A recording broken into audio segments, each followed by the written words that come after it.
They had buckets and buckets.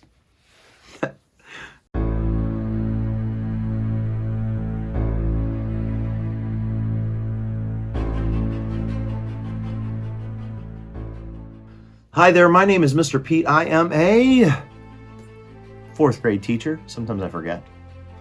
I'm currently reading The City of Ember, and I'm about to start chapter 3, Under Ember. And just a really brief synopsis. This is a long chapter.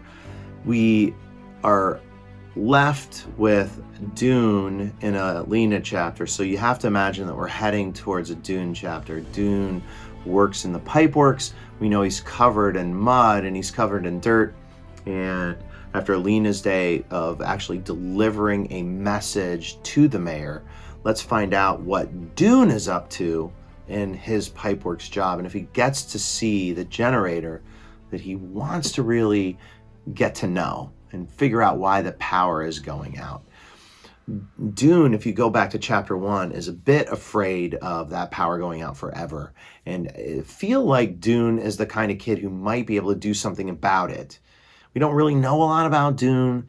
We know that he used to be friends with Lena, and they're not friends anymore. We know that he's a lot more serious than Lena is. Let's find out if we can find out why. Chapter 3, Under Ember. So we know that we are now going underground. Chapter 3. That morning, Doon had arrived at the Pipeworks full of anticipation. So we're going back. So now we're going to get Doon's story leading up to that moment he sees Lena on top of the gathering hall. This was the world of serious work at last, where he would get a chance to do something useful. What he'd learned in school and from his father and from his own investigations, he could put it all to good purpose now. He pushed open the heavy Pipeworks door and stepped inside. The air smelled strongly of dampness and moldy rubber, which seemed to him a pleasant, interesting smell. He strode up a hallway where yellow slickers hung from pegs on the walls. Slickers are like rain gear. At the end of the hallway was a room full of people, some of them sitting on benches and pulling on knee-high rubber boots, some struggling into their slickers, some buckling on tool belts. A raucous clamor filled the room. Doon watched them from the doorway, eager to join in, but not sure what to do. Highlight raucous. It means sort of like a crazy clamor. After a moment, a man emerged from the throng. He thrust out a hand. "Lister Monk, Pipeworks director," he said. "You're the new boy, right? What size feet do you have? Large, medium, or small?" "Medium," said Doon, and Lister found him a slicker and a pair of boots. The boots were so ancient that their green rubber was cracked all over, as if covered with spider webs. Simile. He gave Doon a tool belt, too, in which were wrenches and hammers, spools of wire and tape, and tubes of some sort of black goop. "You'll be in Tunnel 97 today," Lister said. "Arlen Froll will go down with you and show you what to do." He pointed at a short, delicate-looking girl with a white blonde braid down her back. "She may not look like an expert, but she is." Doon buckled his tool belt around his waist and put on his slicker, which for some reason smelled like sweaty feet. That's simile. "This way," said Arlen, without saying hello or smiling. She wove through the crowd of workers to a door marked stairway and opened it. Stone steps led so far down that Doon couldn't see the end of them. On either side was a sheer wall of dark reddish stone, glistening with dampness. There was no railing. Along the ceiling ran a single wire from which a light bulb hung every few yards. Water stood in shallow pools on each stair, in the hollow worn into the stones by years of footsteps. They started down. Doon concentrated on his feet. The clumsy boots made it hard not to stumble. As they went deeper, he began to hear a low roar, so low he seemed to hear it more with his stomach than his ears. It grew louder and louder. Was it a machine of some kind? Maybe the generator? The stairway came to an end at a door marked Main Tunnel. Arlen opened it, and as they stepped through, Doon realized that the sound he had been hearing wasn't a machine. It was the river. He stood still staring. Like most people, he had never been really sure what a river was, just that it was water that somehow flowed on its own.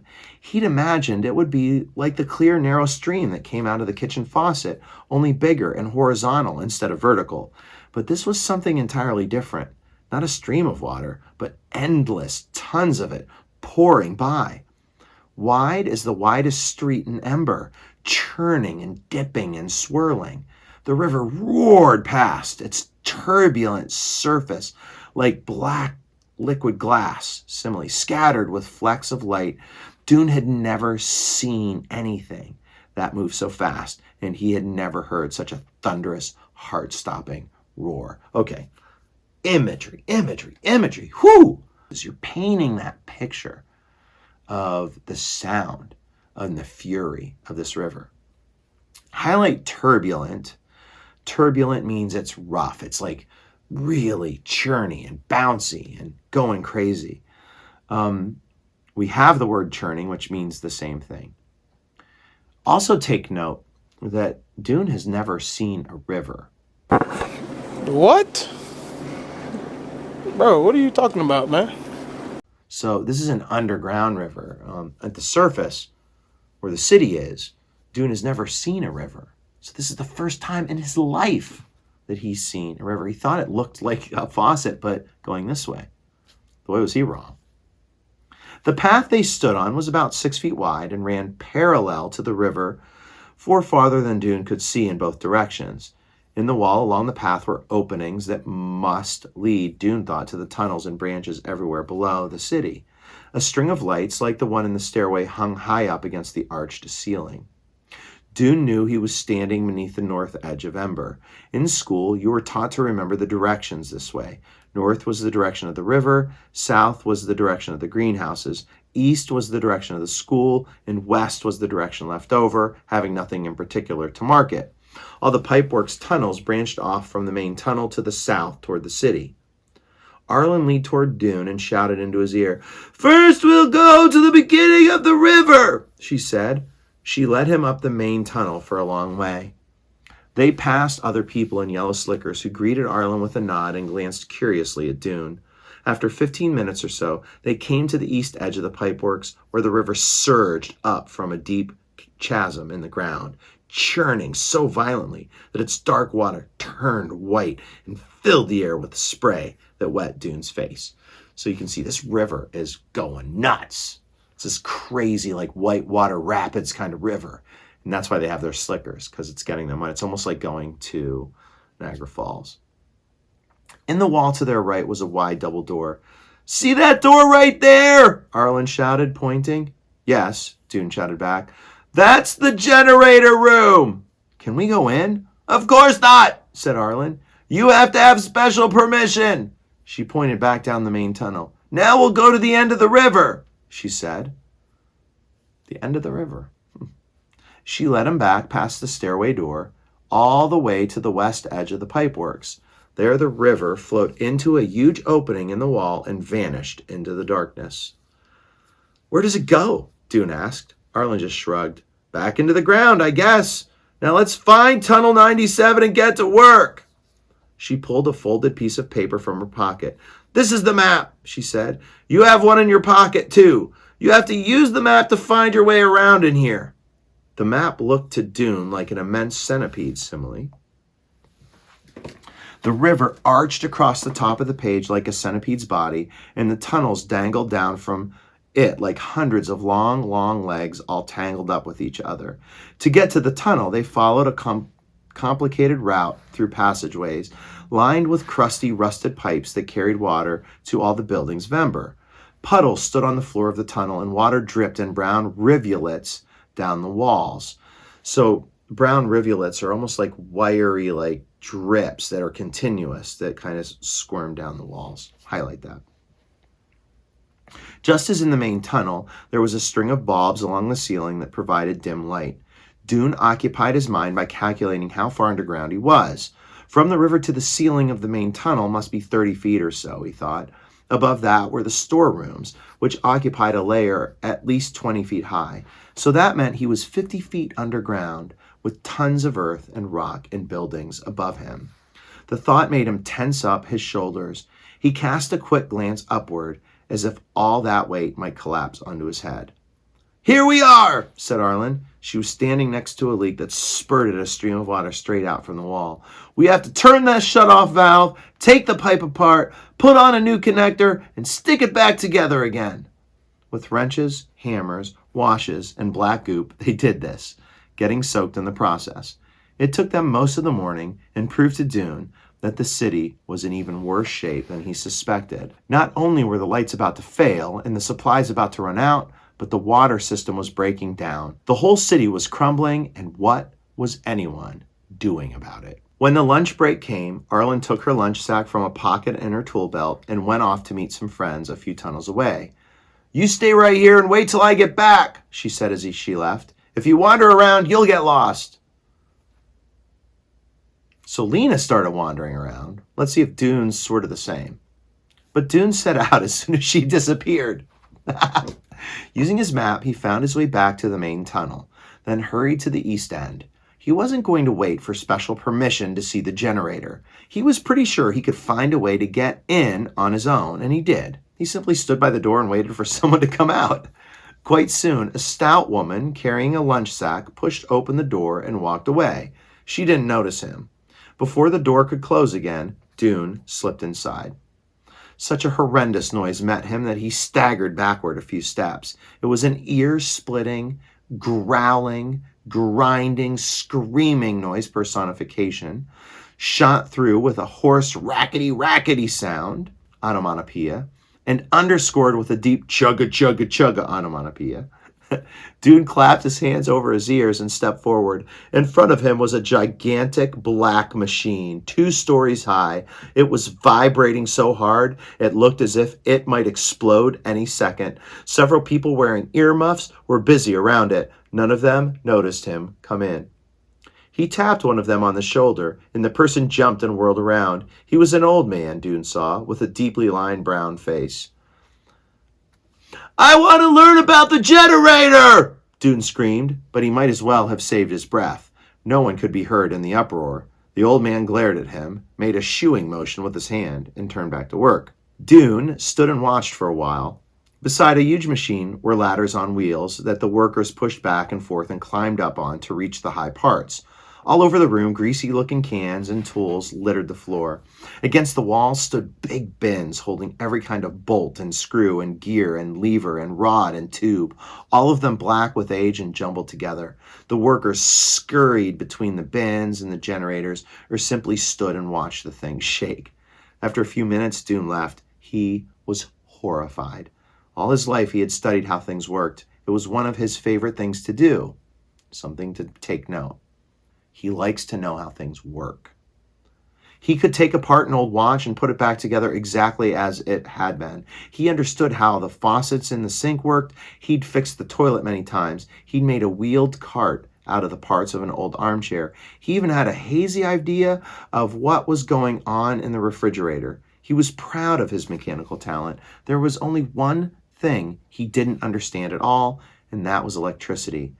What was the power that ran through the wires and into the light bulbs? Where did it come from? He had thought that if he could just get a look at the generator, he would have the clue he needed. From there, he could begin to work on a solution that would keep the lights of Ember burning. So you can see he's an inventor, and he loves to fix things, which in this town where things seem to be breaking down all the time, this is an incredible skill to have. And he wants to see this generator, and he sees it, and he's horrified. Why is he horrified? But one glimpse of the generator showed him how foolish he was. He'd expected to see something whose workings he could understand, a wheel turning, a spark being struck, some wires that led from one point to another. But this monstrous roaring thing, he wondered if anyone understood how it worked. It looked as if all they were doing was trying to keep it from flying apart. As it turned out, he was right. When the day was over and he was upstairs taking off his boots and slicker, he saw the old man from the generator room and went to talk to him. "Can you explain to me about the generator?" he asked. "Can you tell me how it works?" The old man just sighed. "All I know is the river makes it go." "But how?" The man shrugged. Who knows? Our job is just to keep it from breaking down.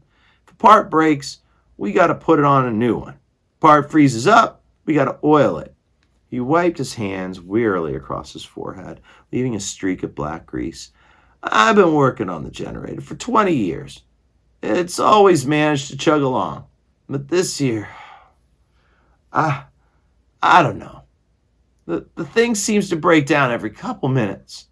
He cracked a wry smile. Of course, I hear we might run out of light bulbs before that. And then it won't matter if the generator works or not.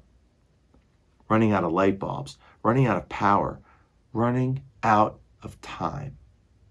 Disaster was right around the corner. That's what Doon was thinking about when he stopped outside the gathering hall on his way home and saw Lena on the roof. She looked so free and happy up there. He didn't know why she was on the roof, but he wasn't surprised. It was the kind of thing she did, turning up in unexpected places, and now that she was a messenger, she could go just about anywhere. But how could she be so lighthearted when everything was falling apart? So you can see how different they are. She's lighthearted and excited, and he is depressed and worried. He headed for home. He lived with his father in a 2-bedroom apartment over his father's shop in Green Gate Square. So take note of that in your map. The small item shop, which sold things like nails, pins, tacks, clips, springs, jar lids, doorknobs, bits of wire, shards of glass, chunks of wood, and other small things that might be useful in some way. The small item shop had overflowed somewhat into their apartment above, in their front room, where other people might display a nice teapot on a tabletop, or a few attractive squashes, or tomatoes on a shelf. They had buckets and boxes and baskets full of spare items for the shop. Things Doon's father had collected but not yet organized for selling. Often these items spilled over onto the floor. It was easy to trip over things in this apartment, and not a good idea to go barefoot.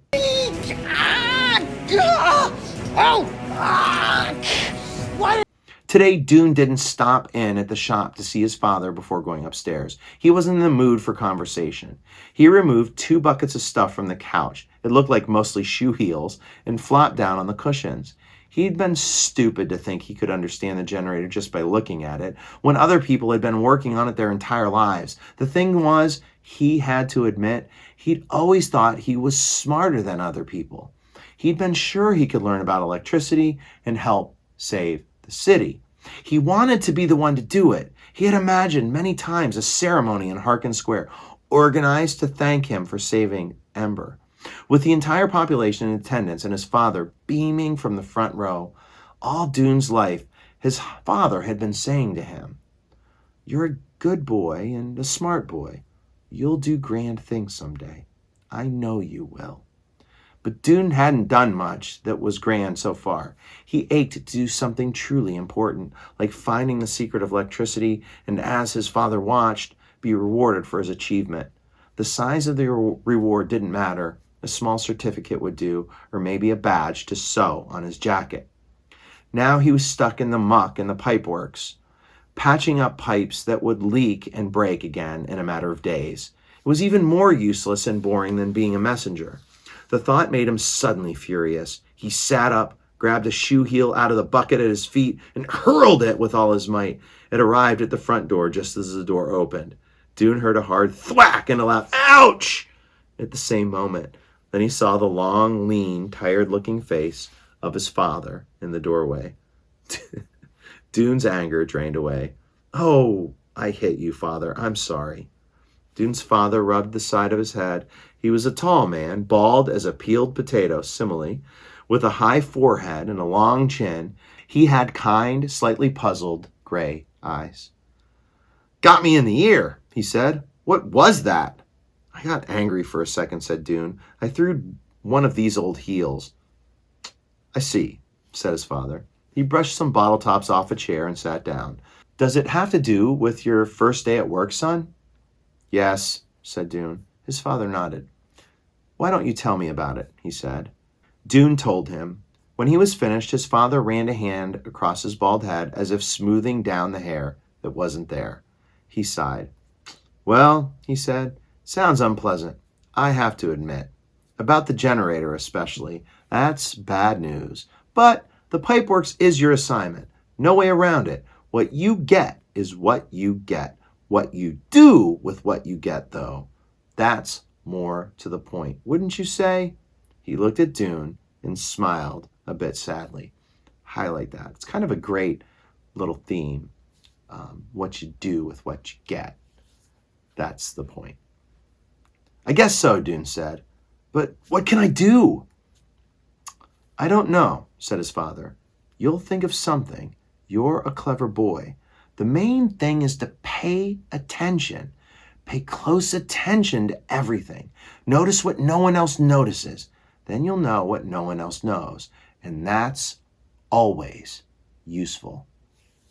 He took off his coat and hung it from a peg on the wall. How's the worm? He asked. I haven't looked at it yet, said Doon. He went into his room and came out with a small wooden box covered with an old scarf. He set the box on the table and took the scarf off, and he and his father both bent over to look inside. A couple of limp cabbage leaves lay on the bottom of the box. On one of the leaves was a worm about an inch long. A few days before school ended, Doon had found the worm on the underside of a cabbage leaf he was slicing up for dinner. It was a pale, soft green, velvety smooth all over, with tiny, stubby legs. Doon had always been fascinated by bugs. He wrote down his observations about them in a book he had titled Crawling and Flying Things. Each page of the book was divided lengthwise down the center. On the left, he drew his pictures with a pencil sharpened to a needle-like point. Moth wings with their branching patterns of veins, spider legs which had minute hairs and tiny feet like claws, beetles with their feelers and their glossy armor. On the right, he wrote what he observed about each creature. He noted what it ate, where it slept, where it laid its eggs, and, if he knew, how long it lived. This was difficult with fast-moving creatures like moths and spiders. To learn anything about them, he had to catch what glimpses he could as they lived their lives out in the open. If he put them in a box, they scrambled around for a few days and then died. The swarm, though, was different. It seemed perfectly happy to live in the box Doon had made for it. So far, it did only 3 things: eat, sleep. It looked like sleeping, though Doon couldn't tell if the worm closed its eyes, or even if it had eyes, and expelled tiny black poop balls. That was it. I've had it for 5 days now, said Doon. It's twice as big as it was when I got it. It's eaten 2 square inches of cabbage leaf. You're writing all this down? Doon nodded. Maybe, said his father, you'll find some interesting new bugs in the Pipeworks. Maybe, said Doon, but to himself he said, no, that's not enough. I can't go plodding around the Pipeworks, stopping up leaks, looking for bugs, and pretending there's no emergency. I have to find something important down there, something that's going to help. I have to. I just have to. If that doesn't sound like foreshadowing to you, predicting the future, I don't know what does. So we get to meet Doon's father. We get to see that Doon is super serious, has a bit of a temper, and we have this generator that no one really understands, and we have electricity that no one really understands. This is a weird place. When you go back to a dystopian society, you can see that these builders have put them in a situation that is not successful right now, especially because of that mayor, whoever that was, who lost the box. So obviously we have lots of problems that are cropping up for each character. What is that main problem? We shall talk about that after you talk about it in the comments below. Tell me what you think. Is the main problem the generator? Is the main problem the box that's missing? Is the main problem they switched jobs? Is the main problem, who knows? Tell me what you think. All right, thank you so much for joining me. We will head to chapter 4, Something Lost, Nothing Found. What could be lost? Guess you'll have to tune in next time. All right, please make sure you click like, subscribe, join us, conversate, leave some comments, and I will see you on the next page. Peace.